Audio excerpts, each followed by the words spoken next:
Latinidades, afinidades, y por el rumbo que el pueblo mande. Latinidades, afinidades, que sepa el mundo, llega la patria grande. Llega la patria grande, un grito que se expande, el sable que se blande contra el blando y ese plan de dominación y fraude, sin traiciones que defrauden, puños que se cierran para que la convicción se guarde. Latinoamericano, cuestión geográfica, Latinoamérica hermano, integración empática frente a cotización, la concientización de la indignación hacia la digna acción en práctica. Latinidades, afinidades, y por el rumbo el pueblo mande. Latinidades, afinidades, que sepa el mundo, llega la patria grande. La patria grande.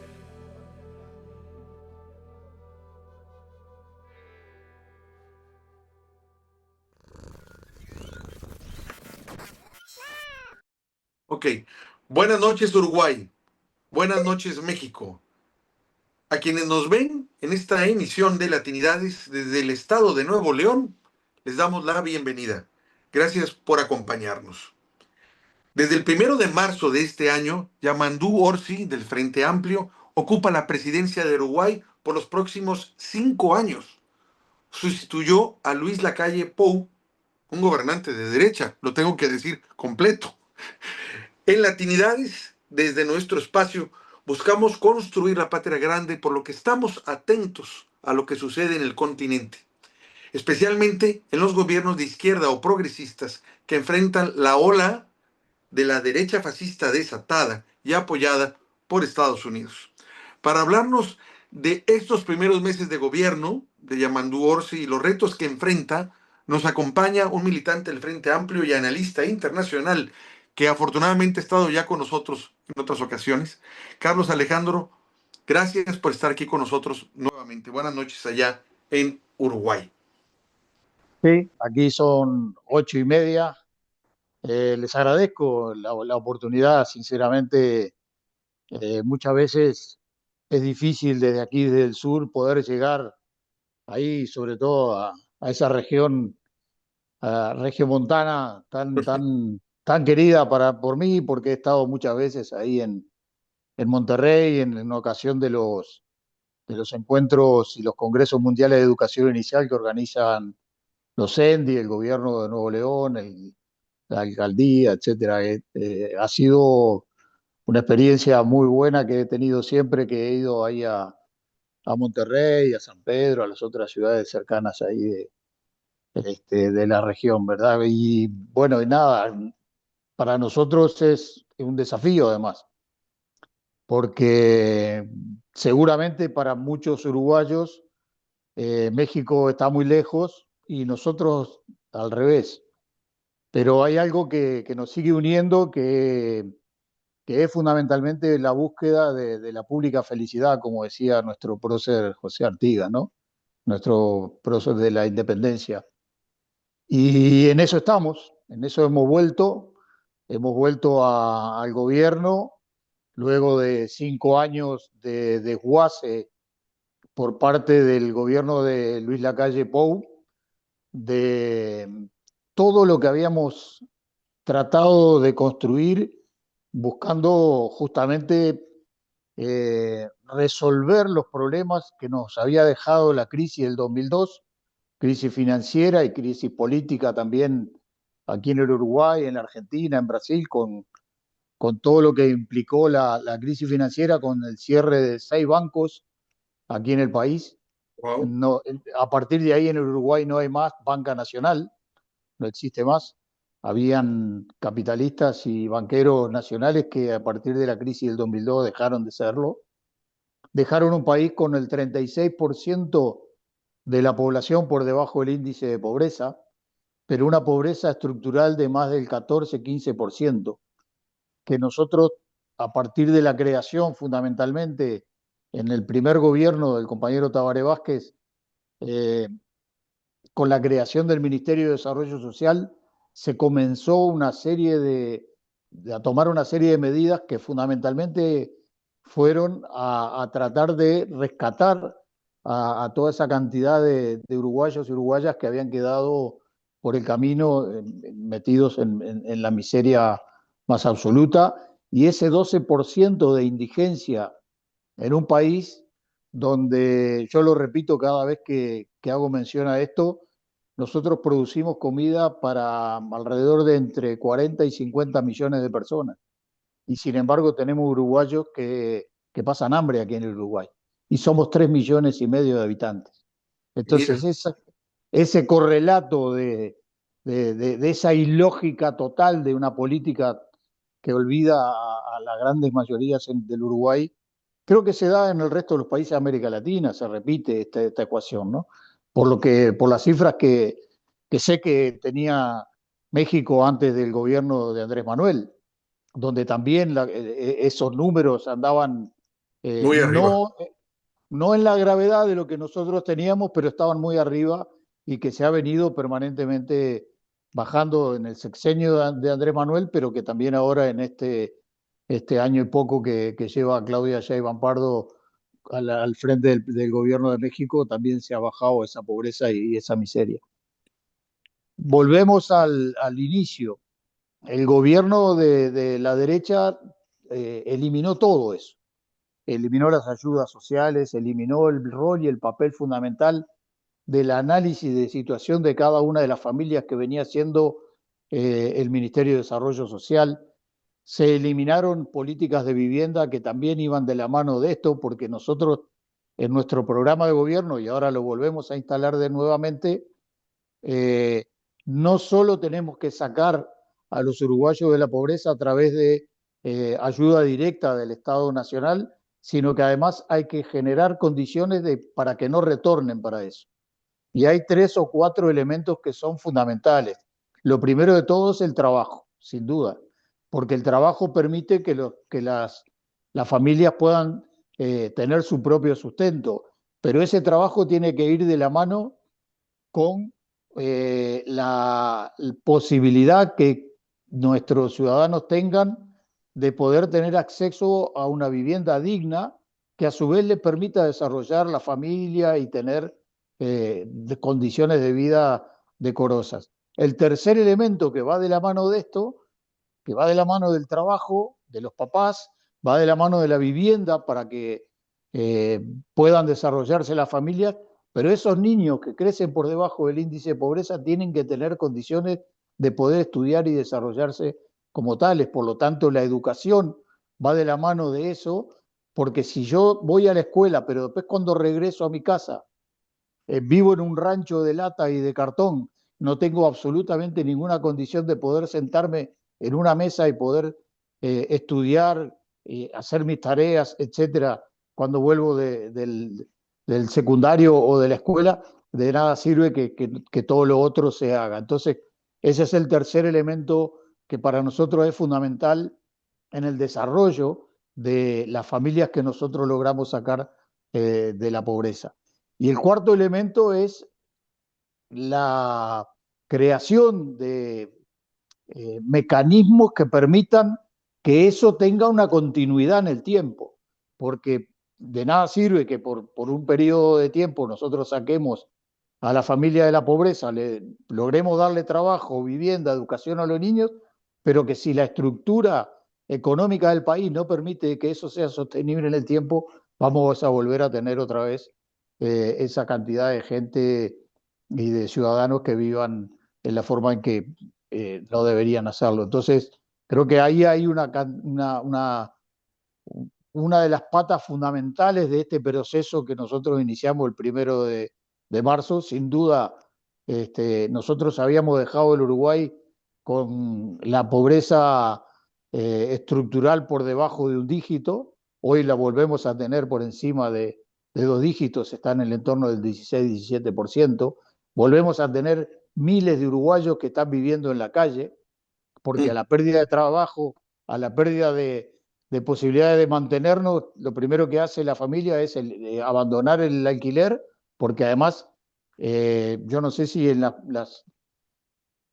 las oportunidades anteriores que conversamos yo les expliqué lo que fue la ley de urgente consideración que aplicó el gobierno de la calle con una ley ómnibus con más de 400 artículos que tenían que ver con modificación de otras leyes, entre ellas la posibilidad de que el propietario de una vivienda te pudiera echar en 30 días si te atrasabas con el alquiler de la vivienda. Entonces, eso provocó toda una situación social de una gran inestabilidad que hasta el día de hoy se sigue dando y se sigue manteniendo en el país.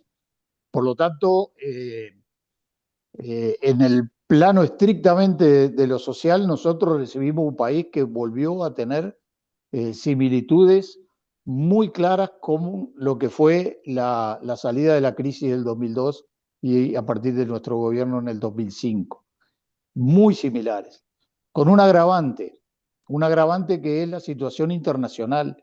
Nosotros, es cierto, y la derecha lo ha usado permanentemente esto, nosotros cuando asumimos el gobierno en el 2005 teníamos unas condiciones a nivel internacional muy favorables con respecto a que teníamos niveles muy altos de valor de las cosas que el Uruguay exporta, lana, carne, cítricos, pasta de celulosa, o sea, todo lo que es el aparato agroexportador del Uruguay estaba en su plenitud, con valores de exportación muy elevados de esos bienes. Y por lo tanto, obviamente el Estado uruguayo tenía muchos recursos para generar condiciones de sacar a los uruguayos de la pobreza y generar las condiciones para que no retornaran.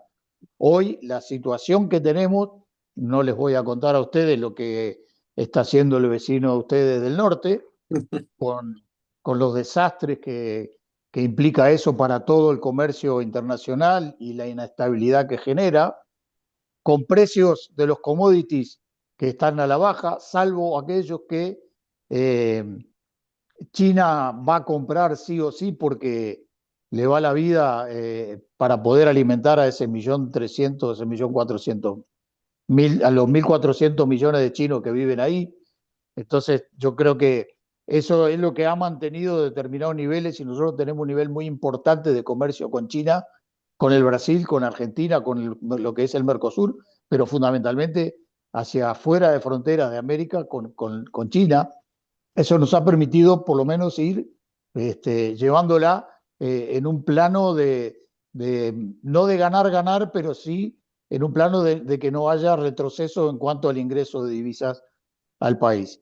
Y por lo tanto nos estamos tratando de generar nuevamente todo aquella sinergia que permitía ir analizando en la situación, en el campo directamente, de cómo hacemos para que esos 6 de cada 10, este es un número que, que es muy relevante, 6 de cada 10 niños en el Uruguay viven en la pobreza.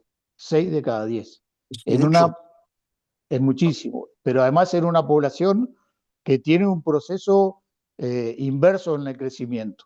Nosotros no tenemos una escala de crecimiento poblacional, sino que estamos en una meseta, pero que además tiende a bajar la cantidad de nacimientos comparado con la gente que se muere en el Uruguay. Entonces, es preocupante, por varias razones, pero hace unos días estábamos trabajando y ahora vamos a tratar de que el compañero, que es un médico, es un senador nuestro de nuestro sector político y del Frente Amplio, que es un pediatra que está trabajando en un proceso de creación de una ley que permita atender a las madres en los primeros 1.000 días y en los 1.000 días posteriores en la alimentación de los niños, porque todos estos niños que nacen en esas condiciones tienen condiciones inferiores de desarrollo de la cognitividad y la posibilidad de desarrollarse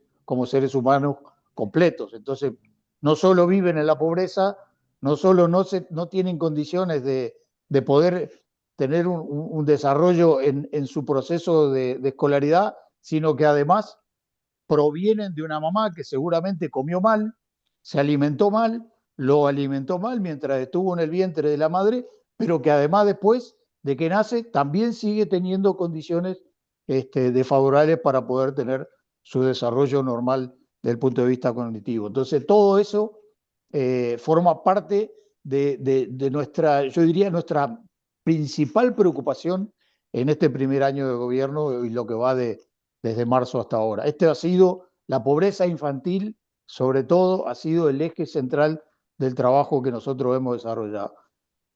El segundo elemento que hay que tener en cuenta son los recursos, es lo que yo hablaba hoy, ¿no? Es decir, vivimos en un país que fundamentalmente produce commodities y que los exporta y que tiene un nivel importante en la calidad de la carne, en la calidad no solo de la carne de bovina, sino de la carne ovina o de cerdo, la pasta de celulosa a partir de pasteras que están instaladas acá, que son de origen finlandés, pero que producen volúmenes importantes de pasta de celulosa y forman parte de un nivel grande de exportación de eso y del ingreso de divisas al país por ahí.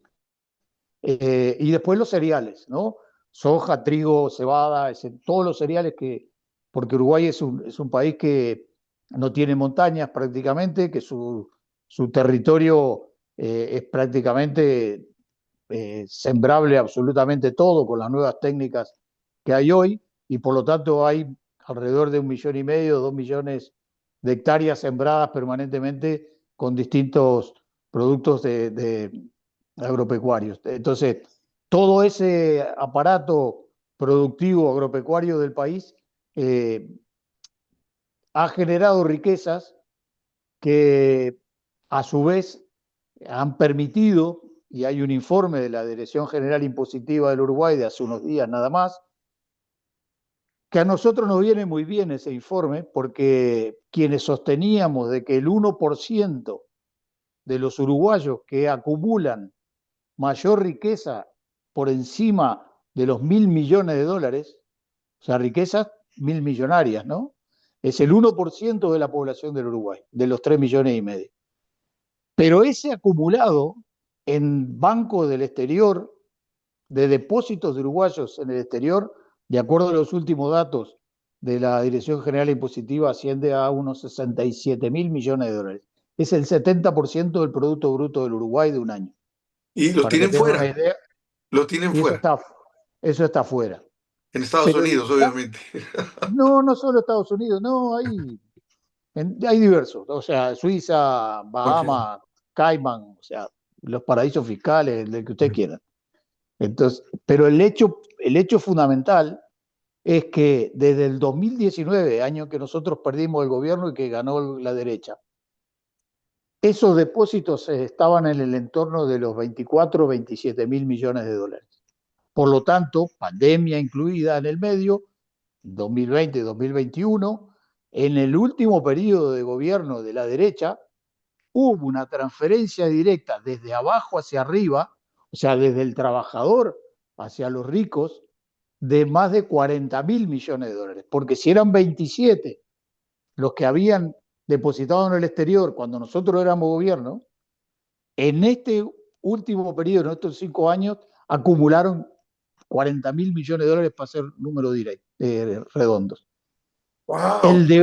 Hoy el debate político en el Uruguay, hay varios, ¿no? Pero el fundamental, que tiene que ver con de dónde sale el dinero para sacar a esos 6 de cada 10 niños de la pobreza y de la miseria, es si grabamos o no grabamos a ese 1% más rico del Uruguay y le cobramos más impuestos, como se está manejando en muchas partes del mundo y como a muchos multimillonarios, 1.000 millonarios en Estados Unidos, en Europa y en otros lugares, en México mismo también, están planteando de que llegó el momento de que ellos paguen más impuestos de lo que están pagando. Bueno, Acá hay un debate en eso, pero aquí en México, ¿quién dice eso? Porque no he visto todavía ninguno. Carlos Slim jamás ha dicho eso, ¿eh? Se hace no, menso, se hace tonto el pero señor.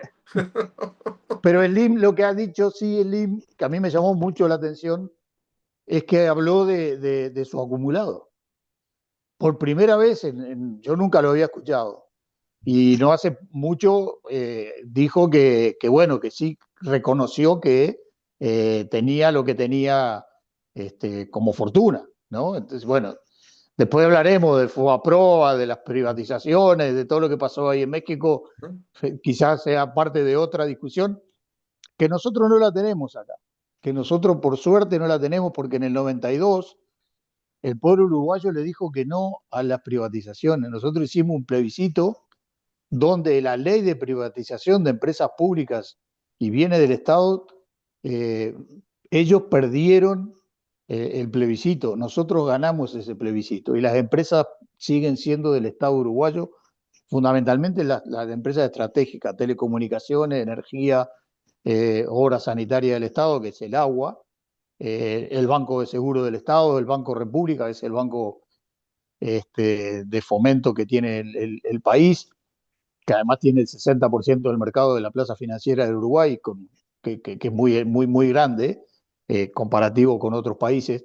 Entonces, eso pasó acá. Nosotros, y hoy estamos en un debate político de si grabamos o no grabamos a esta gente que ha acumulado 60.000 millones de dólares, el 70% del PBI del país, etcétera, etcétera, para atender a la pobreza infantil, porque no es para generar otro tipo de cosas. Lo que estamos hablando es de sacarle a estos multimillonarios para eliminar la pobreza infantil en el país, en un país que tiene las condiciones que tiene de crecimiento demográfico, además.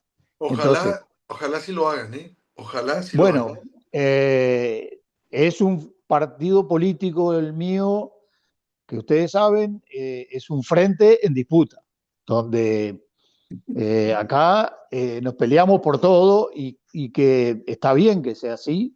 Nosotros discutimos absolutamente todo, hasta el sexo de los ángeles, dijera el general Liber Seregni, nuestro fundador. Eh, pero en realidad yo creo que lo que está planteado es un tema de estricta justicia, ¿no? Es decir, ¿hasta cuándo van a acumular riqueza? ¿Cuál es el nivel de límites que los multimillonarios, no solo en el Uruguay, en el mundo, Pero no lo porque tienen, porque ellos eh, siempre, ellos trabajan muy bien, ellos sí se levantan temprano a trabajar, entonces, pues claro, ellos ganan más y merecen lo que tienen, la verdad.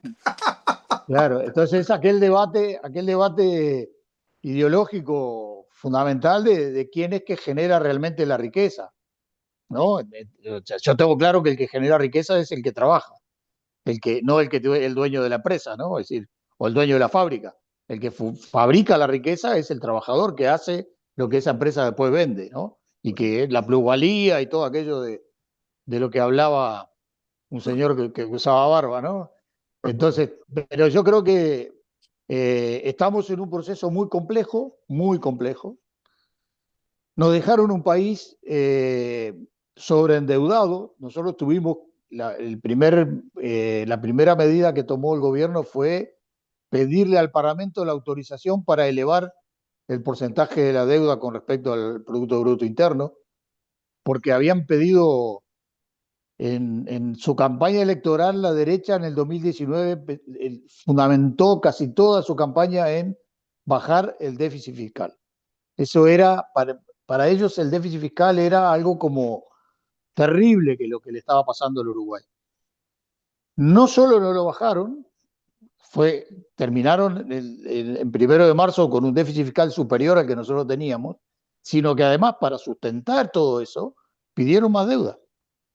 Y por lo tanto nosotros hoy tenemos dificultades de financiamiento, dificultades de dónde sacar recursos legítimos y genuinos que no generen más endeudamiento externo del país, pero que además en ese debate político que hoy nosotros tenemos, la pata trabajadora del Uruguay, la gente que trabaja, ese 1,5 millones de activos que tiene el Uruguay, de los 3 millones de habitantes, necesita volver a tener un correlato de crecimiento de su salario que lo perdió. Es lo que yo planteaba hoy, ¿no? Es decir, por primera vez, después esto se había dado en la dictadura militar, durante 13 años la dictadura, la transferencia directa de recursos desde los trabajadores hacia los ricos se volvió a dar en el último periodo. Eso hay que revertirlo. Se volvió a plantear ahora en las negociaciones del movimiento sindical con el gobierno y el Ministerio de Economía la creación, no sé si Darío ahora, que es parte de su trabajo, el compañero que estuvo comentando su libro con usted, habló de algo de esto, pero esto se está haciendo a lo largo y ancho de todo el país, generando las condiciones de negociación en un proceso tripartito, que son los consejos nacionales tripartitos de salario, donde participan empresas, trabajadores y el Estado como garante, pero el Estado que resuelve en favor de uno u otro de acuerdo a las condiciones que la rama de trabajo permita. Entonces, todo esto sumado a que en las policlínicas del Ministerio de Salud Pública no había medicamentos, que no había insumos para que si ibas con accidentado a un hospital o a una policlínica te pudieran tener mínimamente para poder atenderte, curarte y que volvieras a tu casa.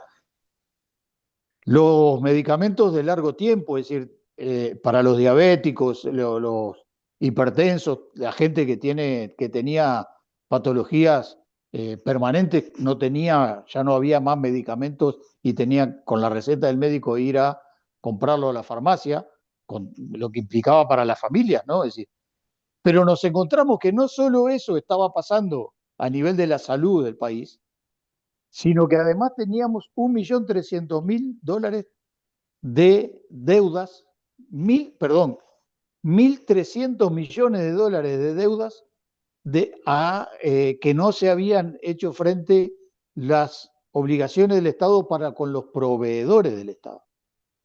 Por lo tanto, hubo que renegociar. Se pagó lo que se pudo pagar con lo que había en caja y hubo que renegociar toda esa deuda con proveedores del Estado, entre ellos los laboratorios y los que vendían insumos para la salud.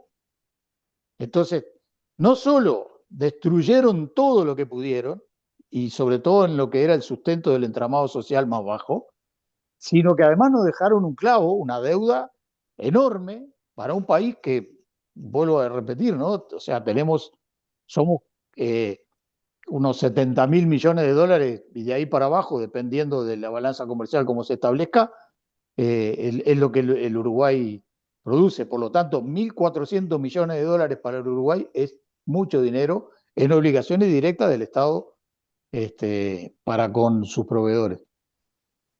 Y así con absolutamente todo. Todo lo que destapamos yo decía, levantás una alfombrita y destapala de vuelta porque es otro lío más que tenemos.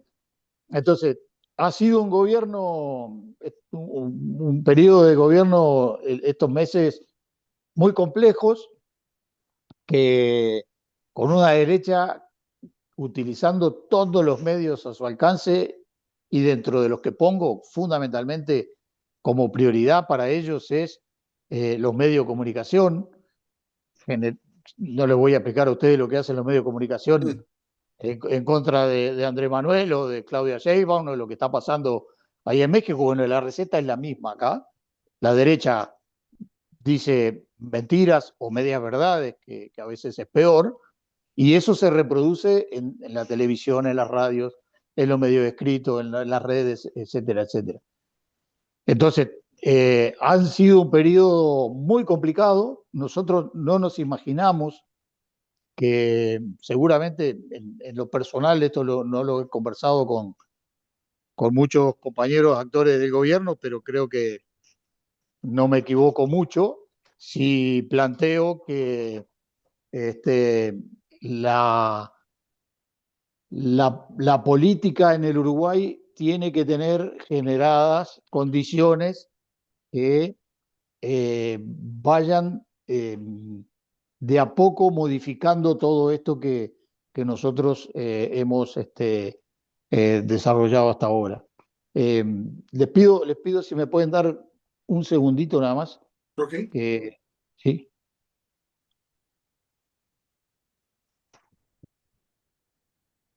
Te esperamos.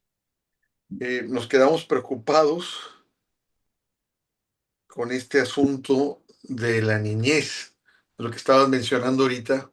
Me estaba haciendo mucho ruido lo que decías de la niñez, de que la trágica que se está viviendo allá en Uruguay, de madres desnutridas que tienen niños desnutridos.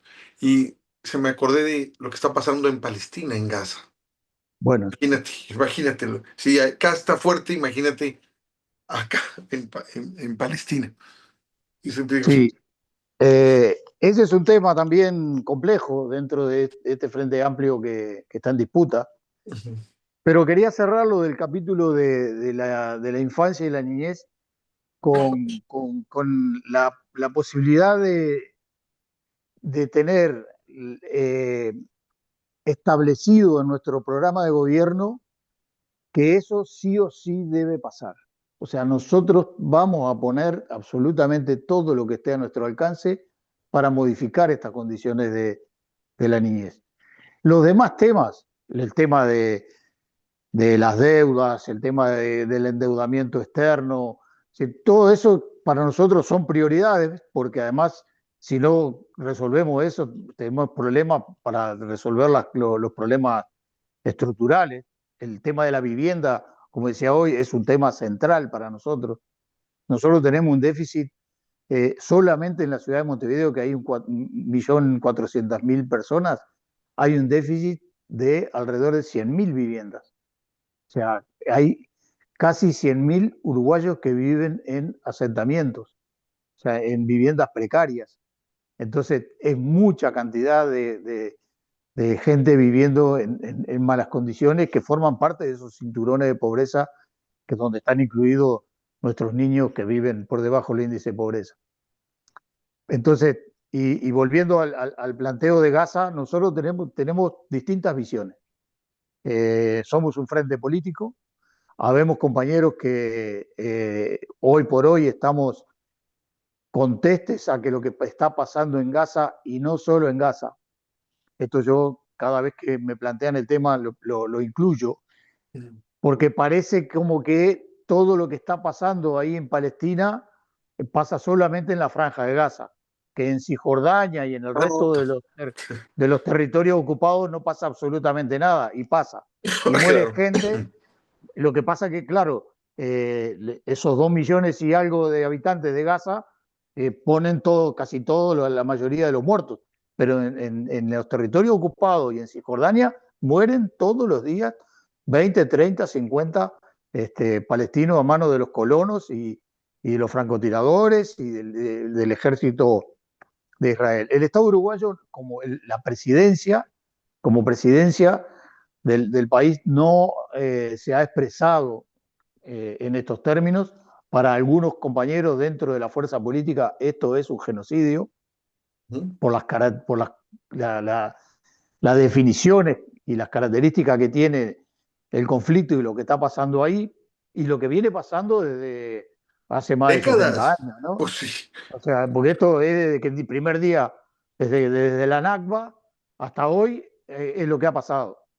Entonces, es hoy con una gravedad mucho mayor por el volumen que ha tomado la cantidad de muertos, que ya lleva casi 70.000, pero de lo que se está planteando es de que 70.000 son los que están identificados y declarados como tal, como No los que muertos, están enterrados, no los que están enterrados. pero debajo de los escombros hay otra cantidad tanto o más, porque hay una cantidad enorme de gente desaparecida que los familiares no las encuentran, que seguramente están debajo de los escombros. Entonces, estamos hablando de cifras espantosas en cuanto a eso. El otro elemento es el hambre, que la gente que hoy no necesiten de balas y de bombas para eliminar palestinos. Es terrible eso, porque utilizar el hambre como arma de guerra es algo que está penado por absolutamente todas las cortes y todo lo que se nos ocurra mencionar a la hora de los organismos internacionales. Y un tercer elemento, que es tanto o más terrible, yo lo catalogo, yo creo que es peor que una bomba, porque manejar la muerte de palestinos a partir de la utilización de los francotiradores y que haya un lema o no sé cómo llamarlo, de que con una bala, 2 muertos, es un elemento terrible. ¿Por qué? Porque están buscando a las madres embarazadas Sí. para que no nazcan más niños palestinos. Terrible. Pero el cuarto elemento, que va unido de todo esto, que con una bala matan 2, o matan 3 o matan 4, porque cuando apuntan a la altura de la cabeza, en las colas, donde la gente está esperando por un plato de comida, y los matan ahí parados, esperando un plato de comida, de gente que hace 2 o 3 días que no come, eso es terrible.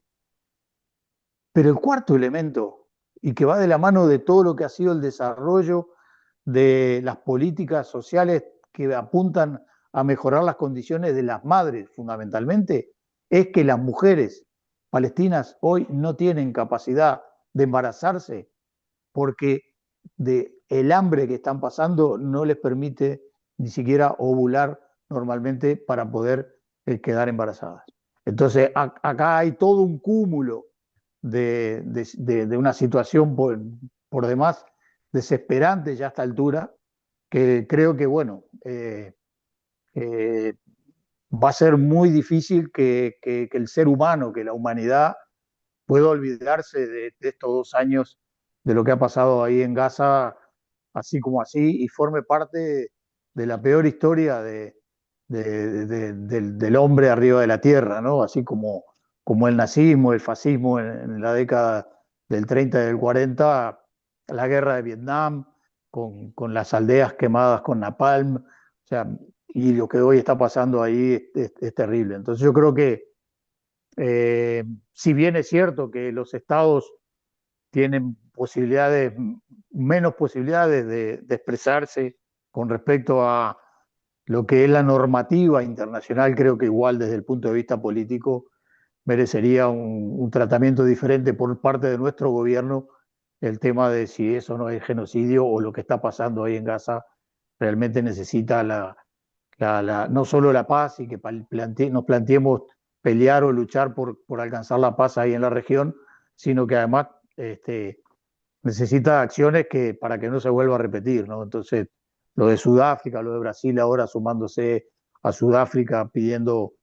a la Corte Penal Internacional que por la cabeza de Netanyahu y los actores del gobierno sionista de Israel. Y el quinto elemento, que también forma parte del olvido de casi todos cuando mencionamos lo que está pasando ahí en la región, es la situación interna de millones de israelíes que no están siendo contestes a lo que su ejército y su gobierno está haciendo con los palestinos en Gaza, y que están siendo reprimidos y que están siendo perseguidos exactamente igual que si fueran cualquier habitante palestino de la región, ciudadanos que son judíos, que ni siquiera son árabes israelíes o musulmanes israelíes que nacidos ahí en Israel o en los territorios ocupados y que sufren la represión exactamente igual, y nadie dice nada tampoco de lo que ellos están viviendo ahí. Nosotros recibimos hace unos días a un compañero uruguayo que es parlamentario ahí en Israel, y nos decía que si él sigue haciendo las denuncias a nivel internacional que está haciendo, seguramente va a tener un juicio político que le va a eliminar la posibilidad de seguir ejerciendo en su banca, para la cual fue electo por voto secreto por la cantidad necesaria de israelíes que lo tenían que votar. Entonces ya el régimen no es simplemente un régimen de ocupación, es un régimen que está tomando otras características. Hay prácticamente una dictadura que no permite ni siquiera la expresión de la gente en la calle o de los propios parlamentarios en el Parlamento, utilizando una herramienta de la democracia que es fundamental, ¿no? Entonces, para nosotros ha sido una experiencia muy compleja. Estos primeros meses de gobierno no ha sido sencillo. Eh, el Frente pagó muy caro haber perdido el gobierno en el 2019. Ahora,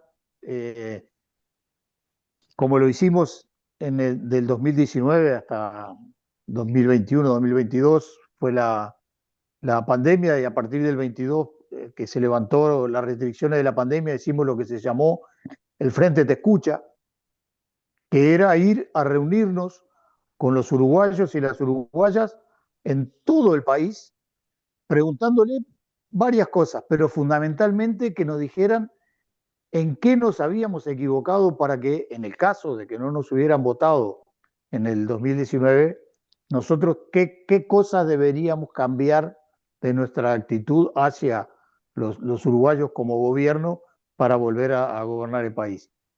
Eso nos permitió tener un manejo claro y concreto de eh, la realidad que estábamos viviendo en el país, pero fundamentalmente lo segundo que nos permite es edificar a partir de ahí un programa de gobierno con el cual esa gente que nos había cuestionado o el que nos había eh, negado el voto en el 2019 volviera a creer y volviera a enamorarse de un proyecto de país que era el que nosotros le estábamos ofreciendo. Ahora vamos a volver a hacerlo.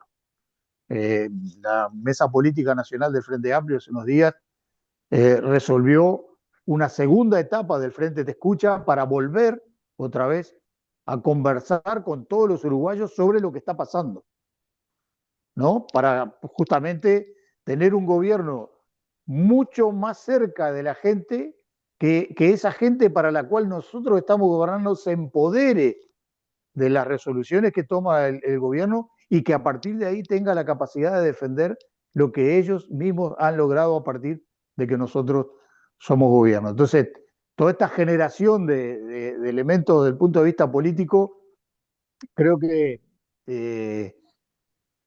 debería pasar un cataclismo muy complejo y muy difícil de sobrellevar para que nosotros no podamos tener un nuevo periodo de a partir del 2030 gobernando el Uruguay. Yo creo que hay otro elemento que es importante, que algunos compañeros lo manejamos, nosotros lo compartimos y también manejábamos lo mismo, y es que los uruguayos y las uruguayas aprendieron la lección de lo que significa un gobierno de la derecha eh, volviendo a instalar nuevamente el modelo neoliberal a rajatabla y a como dé lugar en nuestros países. Lo están sufriendo los ecuatorianos, lo están sufriendo los peruanos, ni hablar. Eh, en Centroamérica, en El Salvador, en varios países están sufriendo exactamente lo mismo, donde se ha perdido las elecciones. Lo que está pasando en Ecuador es terrible.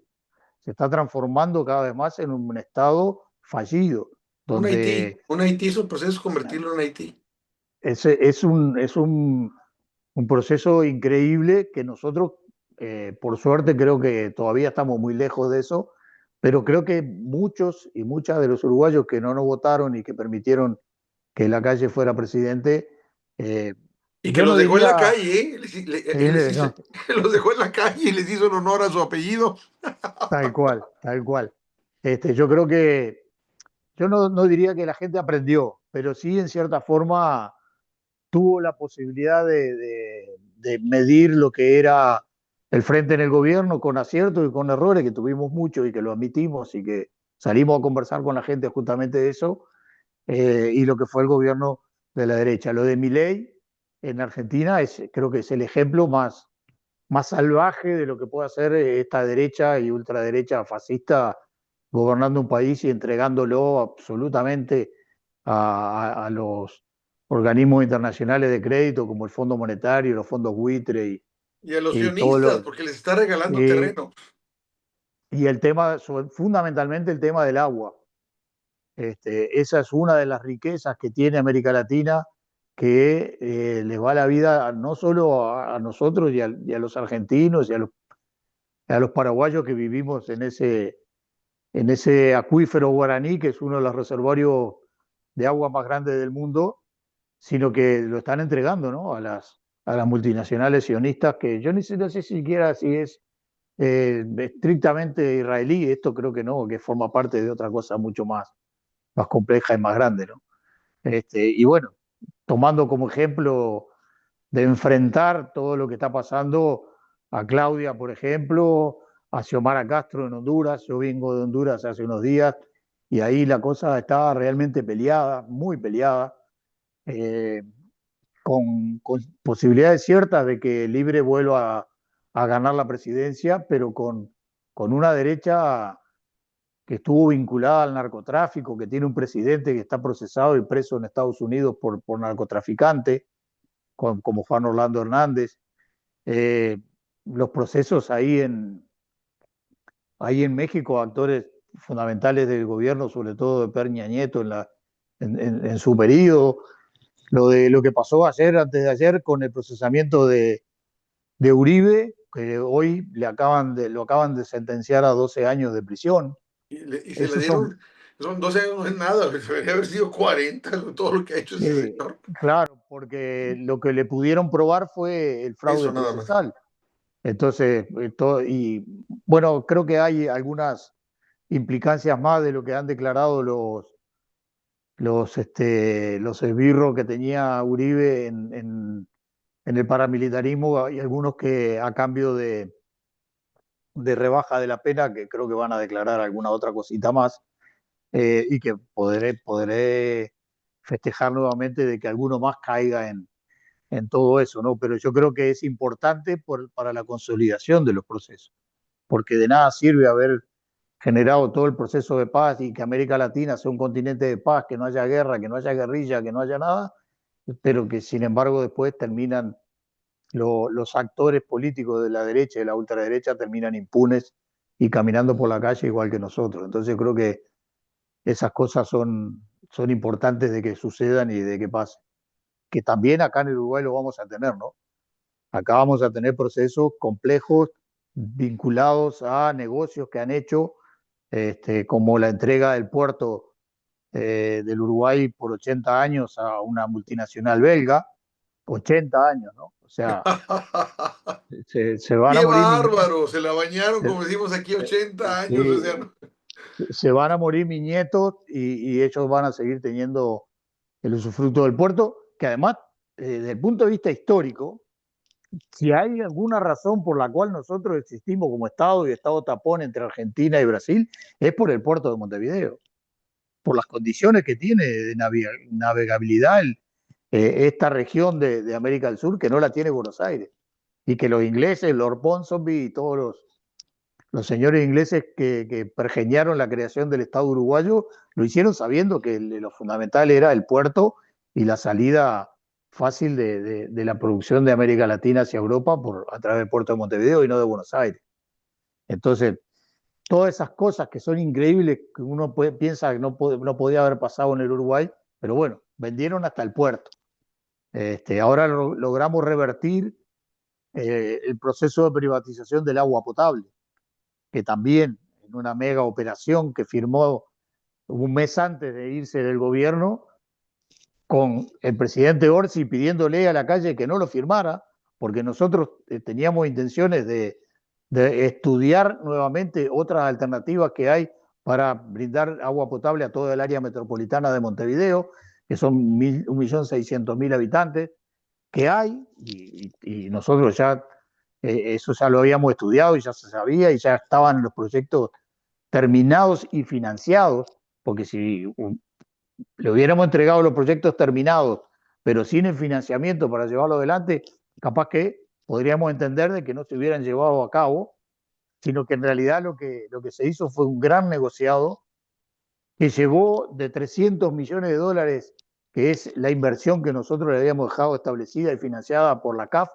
la Comisión Andina de Fomento, o sea, ya estaba el crédito otorgado por Uruguay para hacerlo, lo transformaron en un megaproyecto de casi 1.000 millones de dólares, de lo cual evidentemente todos pensamos de que ahí hay cosas que nos vamos a ir enterando de por qué fueron esas razones que llevaron al desarrollo de esa mega estructura que además no le garantizaba a la gente que vive en el área metropolitana los 365 días del año poder utilizar el agua del Río de la Plata para potabilizarla y distribuirla en la población. Por una sencilla razón, porque la que manda en realidad en este debate es la naturaleza, que establece que los vientos del este, cuando está el viento del sur-sureste en el Uruguay, y si ustedes siguen el mapa hacia abajo, lo van a ver, el agua del Océano Atlántico tiene más fuerza que lo que es el río Paraná y el río Uruguay desembocando en el río de la Plata, en este gran estuario, porque no es un río, el río de la Plata es un estuario que tiene corrientes interiores, pero que tiene una corriente importante que más de 120, 130 días en el año, en todo el año, el agua tiene una cantidad muy elevada de sal que la hace prácticamente imposible de potabilizarla.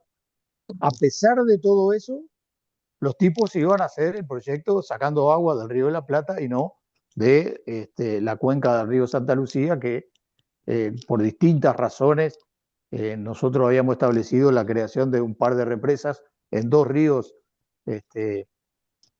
afluentes del río Santa Lucía, que es el río principal de donde sale el agua, nos iba a permitir tener agua potable y sin ningún tipo de problema. Entonces, logramos revertir eso, se renegoció la, la construcción de la planta potabilizadora de agua, extrayendo agua del río de la Plata, y se va a unir a esta represa que nosotros habíamos planteado, le habíamos dejado pronta todo el proyecto, todo hecho, se va a unir, la planta se va a hacer en esa represa que nosotros habíamos dejado planteado con una reducción de costos de más de 500 millones de dólares, ¿no? La nueva planta y la represa van a andar en el entorno de los 400 millones de dólares frente a los 900 que estaba planteado el otro proyecto.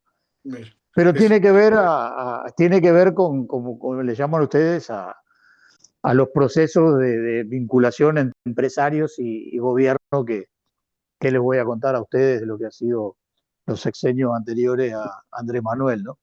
es De que es Fobaproa para adelante y de un robo, ha sido un robo, desde antes del Fobaproa, durante el Fobaproa y después del Fobaproa, porque luego, aparte del Fobaproa, que fue el rescate bancario, luego vino el rescate carretero, también auspiciado por Cedillo, las carreteras se volvieron privadas, les fue mal, y entonces dijeron, oye, pues si nosotros invertimos, tú nos rescatas, y los rescató y les pagó todo. O sea, el asunto es que cuando les va mal a estas oligarquías o a estos millonarios, el que los rescata es pues el el gobierno, Estado, el Estado, con el dinero de claro. todos.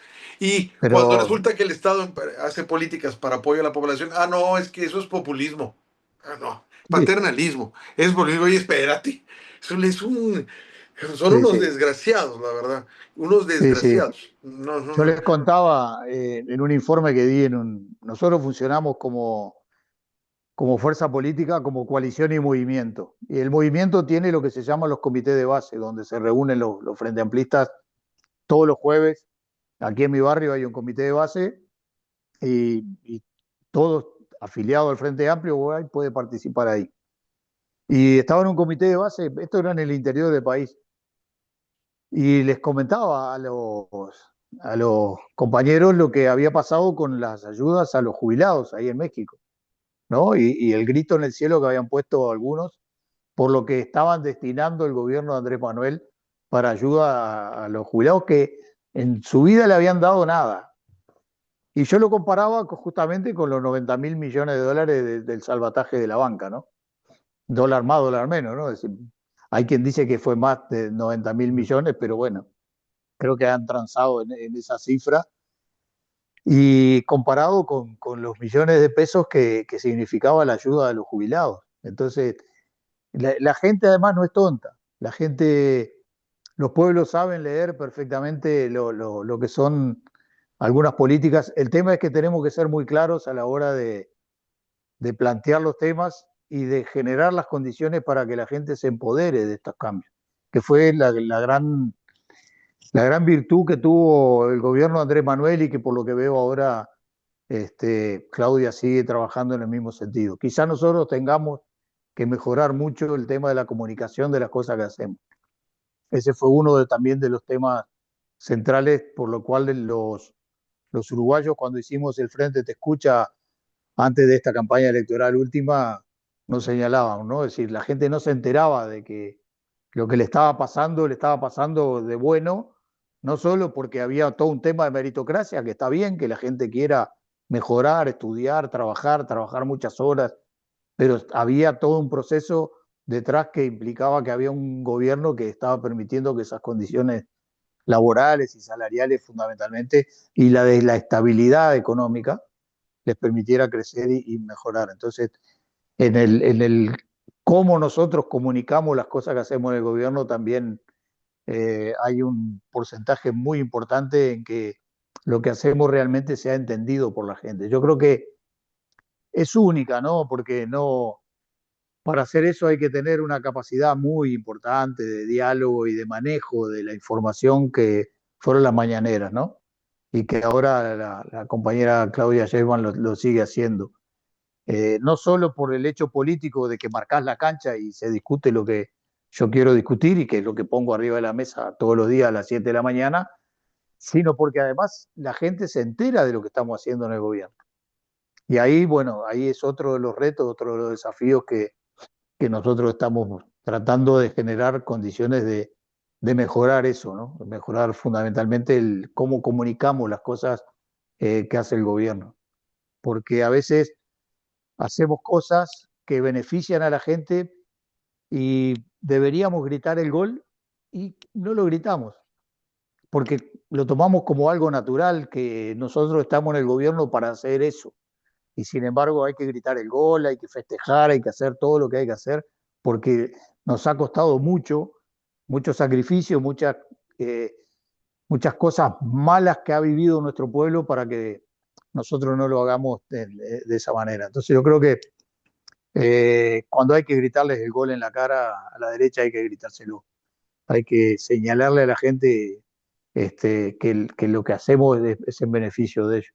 Yo creo que Gustavo Petro ha comprendido muy bien esto último que estoy planteando. Cada vez que hay una ley que es rechazada por el Congreso en Colombia, Gustavo sale a plantearle a la gente en la plaza que los responsables de que esa ley no se apruebe son los congresistas que no la votan, ¿no? Yo creo que son las cosas que no hay que tener ni miedo, ni vergüenza, ni ningún tipo de prurito para plantearlo, porque es analizar la realidad tal cual es. Pues mira, viendo los retos que ustedes tienen, sobre todo el que estás hablando de la niñez y viendo cómo van a poder paliar esa hambre que tienen ellos a través, como bien dices, posiblemente de elevar o subir los impuestos a la riqueza, como se está haciendo en muchas otras partes. En mi país no, en mi país el gobierno anterior dijo que no, y Claudia también ha dicho que no va a haber una reforma fiscal, y es una reforma que incluso la derecha lo plantea, lo cual es sospechoso, que planteen algo así, pero también la izquierda, hay gente de izquierda y varios sectores que dicen es que tarde o temprano se tiene que llegar a esa reforma, y hay quien se solicita que se haga porque esa reforma va sobre todo también, por ejemplo, para las empresas paraestatales como Pemex, que son tan necesarias y que están ahorita totalmente constreñidas por reformas fiscales que realmente la desangran. Y sin embargo, ahí está planteada y tiene que darse, porque en un momento dado, a pesar de que los gobiernos digan no, porque no quieren enfrentarse a esa oligarquía que en México es muy, muy poderosa, que hay parte de decir, mira, no te voy a aumentar impuestos, lo que quiero es que los pagues, no te voy a aumentar más, que digamos que esa es la política que está llevando. Por primera vez se puede decir que están pagando impuestos. Por primera vez, porque no los pagaban estos desgraciados que se sentían dueños del país. Ahora la idea es decirles, oye, sí, pero no te voy a aumentar impuestos. Pero la idea es que tiene que llegarse a eso, porque no hay otra forma. No hay otra forma de poder combatir la enorme desigualdad que vivimos. México es uno de los países más desiguales y no da para decir, vamos a vender, vamos tanto para poder. Tiene que llegarse a esos concentradores de la riqueza, que son los que de alguna forma son los que han generado la desigualdad y la pobreza. Pues ellos son los totalmente responsables, no los ricos, sino los multimillonarios, los extra hiper ricos, son los que generan esa enorme dispersión y enorme desigualdad. Vamos a estar muy atentos en el caso de ustedes, digo, en el caso de Uruguay, que son 3 millones, digo, aquí donde yo estoy en Nuevo León somos 5, o sea, para acabar pronto. Y sin embargo, Claro, claro. todo lo que hacen, Somos, somos un barrio de San Pablo nosotros. este, San- o un barrio, no sé cuál de las colonias ahí en Ciudad de México, pero seguramente hay alguna colonia en México que tiene no, la cantidad de habitantes. que los deja así, pero de calle, ¿no? Claro. Este, Entonces, pero volviendo al tema de los ricos, eh, es el tema de los temores y los miedos de la izquierda. Yo siempre planteo lo mismo. Cuando ellos tuvieron que sembrar América Latina de dictaduras militares, partiendo desde, podemos ir de antes, en Nicaragua, cuando matan a Sandino, ¿no? Y que los Somoza toman el poder. Pero después viene Jacobo Arbenz, en Guatemala, que empezó a tocar los intereses de la United Fruit y todas las empresas norteamericanas que estaban instaladas ahí. Y le dieron un golpe de Estado y lo derrocaron. Después en Paraguay, también, donde instalan en el 54 la dictadura de Stroessner. Y después en Brasil, en el año 64, el golpe de Estado contra el presidente João Goulart. Después venimos nosotros, el 27 de junio del 73. Después Salvador Allende, el 11 de septiembre del 73, el presidente mártir. Y después la Argentina en el 76, Bolivia en el 75. Sembraron América Latina de dictaduras militares para a sangre y fuego eliminar toda la posibilidad de que la izquierda pudiera acceder al gobierno como había accedido en Brasil João Goulart o en Chile Salvador Allende, con miles de muertos y desaparecidos en todos los países. Entonces, cuando la derecha tiene que tomar medidas, no le importa si tienen que desaparecer a 35.000 personas como lo hicieron en Argentina. Lo hicieron. Lo hicieron, le echan la culpa al ejército, a la Fuerza Aérea y a los militares que desaparecieron esa gente. Pero lo que había atrás era un proceso de un gobierno que era cívico-militar, donde los civiles de la dictadura eran civiles de la derecha que habían gobernado hasta ese momento en la Argentina y que estaban teniendo problemas con el crecimiento de las izquierdas en América Latina. Por lo tanto, cuando nosotros tengamos, y nosotros no estamos planteando eso, si seremos timoratos y pacatos en la toma de algunas medidas, que lo que estamos planteando es que los multimillonarios de América Latina y del Uruguay en particular paguen más de lo que pagan, o paguen, como en el caso de México, que no pagaban. Yo cuando vi la mañanera esa que anunció el ministro Marcelo Ebrard cuánto había crecido la recaudación, pero fundamentándola en que habían empezado a pagar algunos que no pagaban nunca, no podía creer. Entonces nosotros lo que estamos haciendo es una reforma fiscal que es necesaria para atender a las grandes mayorías de nuestros ciudadanos. Nosotros lo que estamos planteando es que el 1% de los más ricos, los 1.000 millonarios del Uruguay, paguen para que los niños dejen de pasar hambre en el Uruguay. La pobreza infantil no puede pasar en un país que produce comida para 40 millones de personas y haya niños que pasan hambre. Y No, lo eso es mismo en terrible. México. Eso es terrible. Y lo mismo en México, porque ustedes también, a ustedes les pasa lo mismo.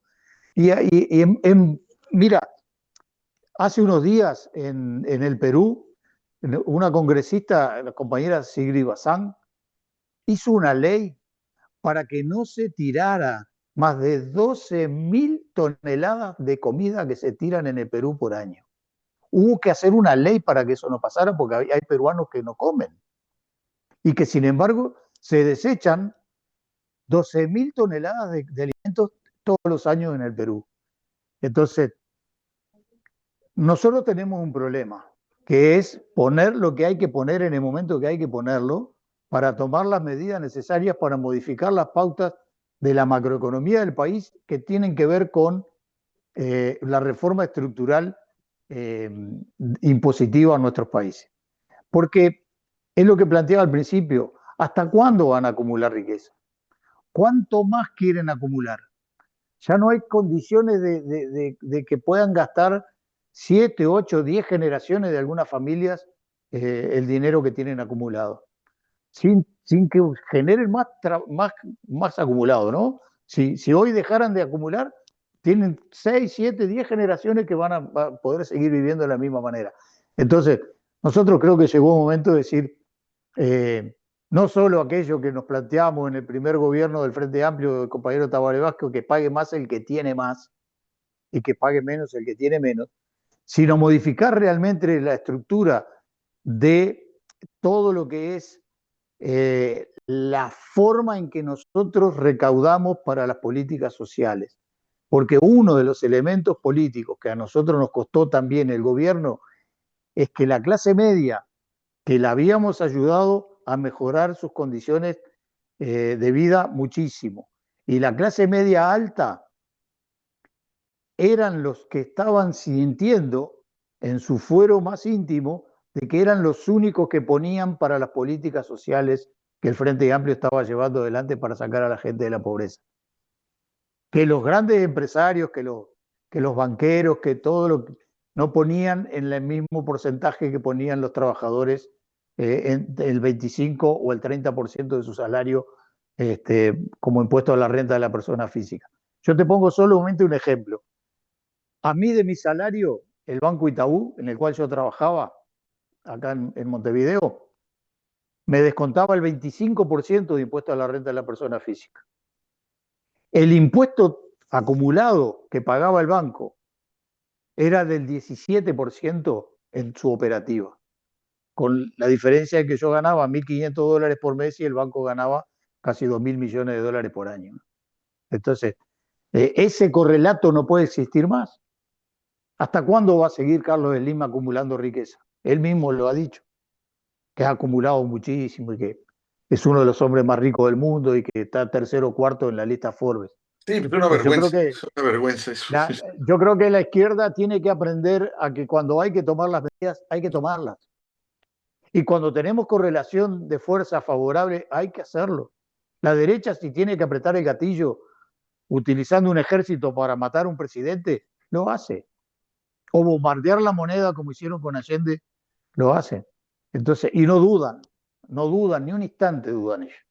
Entonces yo creo que todo esto a nosotros, el haber perdido el gobierno, creo que ojalá nos haya servido para poder aprender de los errores que tuvimos y no volver a repetirlos, ¿no? Y volver a generar condiciones de que la gente se empodere de nuestras políticas para que el propio pueblo la defienda.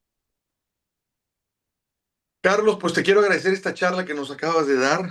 Vamos a estar muy atentos a ver cómo resuelven ese problema que también nos atañe a nosotros, que es tan fuerte el de la niñez, y ver cómo enfrentamos los retos ahora que se está manejando una derecha fascista totalmente desatada, grosera, soberbia y altanera, como lo hemos visto a lo largo del continente.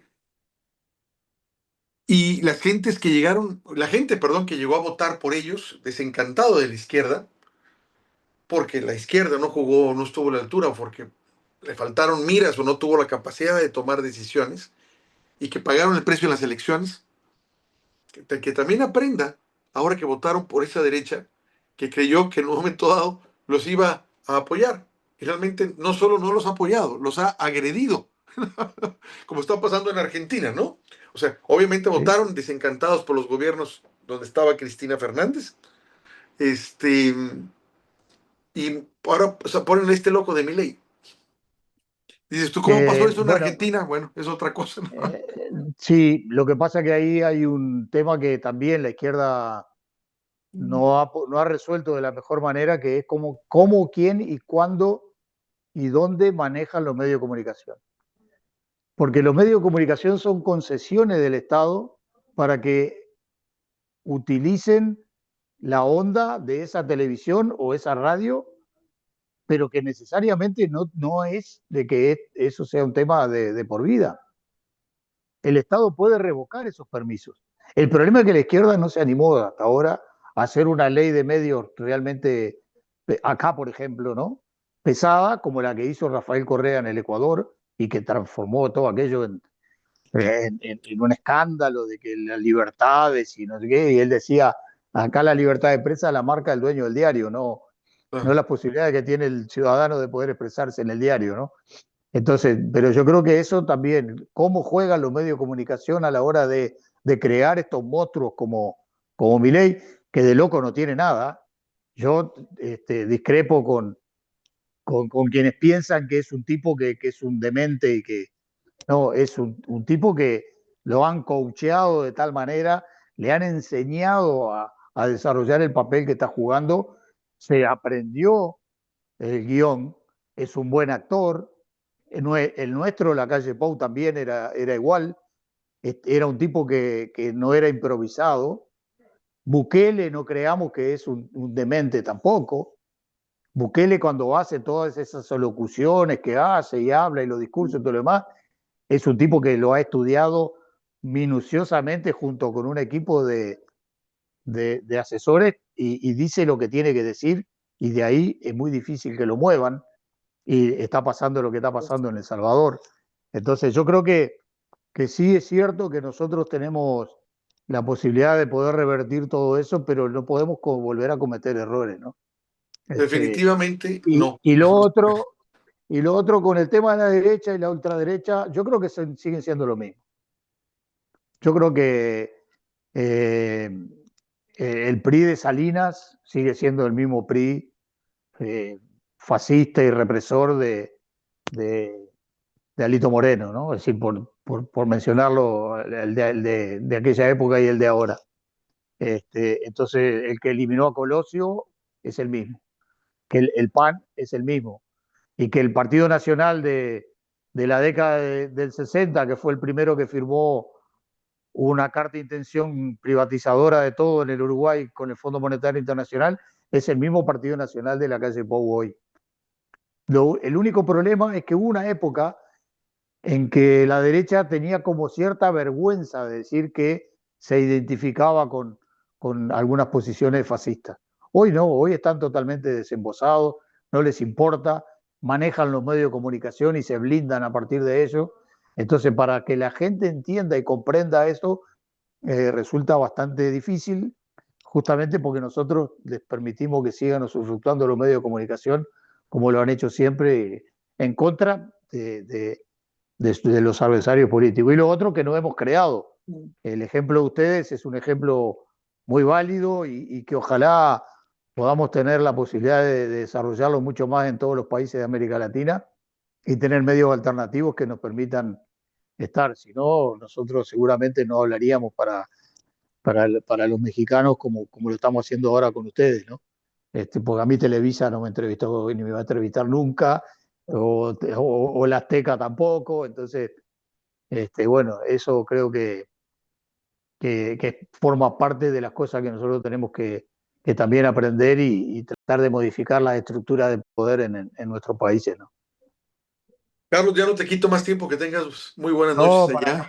para mí ha sido un placer, como siempre, y ojalá hayamos podido ser lo suficientemente didácticos y dialécticos para que quienes nos están viendo comprendan cuál es la realidad y cuáles son las dificultades que nosotros hoy estamos teniendo, pero que no tengan duda de que más allá de los vaivenes que tiene hoy por hoy el gobierno, desde el 1 de marzo hasta ahora, habemos una cantidad de compañeros que estamos tratando de cinchar el carro y llevarlo por el mejor camino posible, ¿no? Y que para que en el 2030 volvamos a poner a un compañero o una compañera frente amplista al frente del país.